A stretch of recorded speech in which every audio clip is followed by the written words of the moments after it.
Nous le savons, le cancer fait des ravages dans la société. Une personne sur deux va avoir le cancer dans sa vie au Canada. Donc, il y a beaucoup de choses à faire pour essayer de régler ce problème. Et le point de départ pour arriver avec des nouveaux traitements, des solutions pour lutter contre le cancer, c'est grâce à la recherche.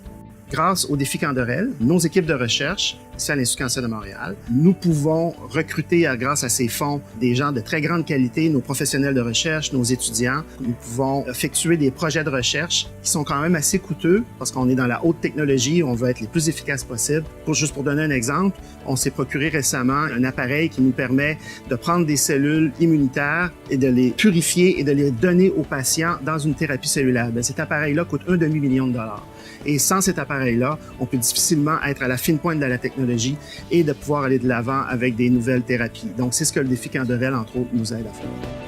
La recherche d'aujourd'hui, ce sont les technologies, les innovations de demain. Un bel exemple de ça, c'est le prix Nobel qui vient d'être décerné à 2 chercheurs en immunothérapie du cancer. Et leurs découvertes ont été tellement importantes que des milliers et des milliers de patients maintenant reçoivent des traitements en immunothérapie. Et tout ça part de la recherche. Un exemple concret dans mon laboratoire, M. David Possemaille derrière moi, qui est étudiant au doctorat, qui est supporté par le défi Canderel, eh bien, David travaille très fort pour essayer de faire en sorte d'améliorer les cellules immunitaires qu'on peut utiliser pour traiter les cancers.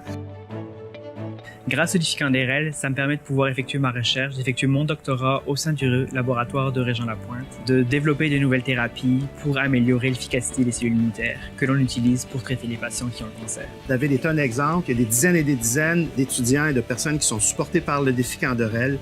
Donc, comment vous pouvez nous aider et comment vous pouvez vous insérer et participer activement dans le processus de recherche? C'est vraiment en nous aidant et en contribuant au défi Canderel. Votre implication par le défi Canderel fait une différence dans la vie de tous les jours, dans nos travaux de recherche et pour le futur de la recherche sur le cancer.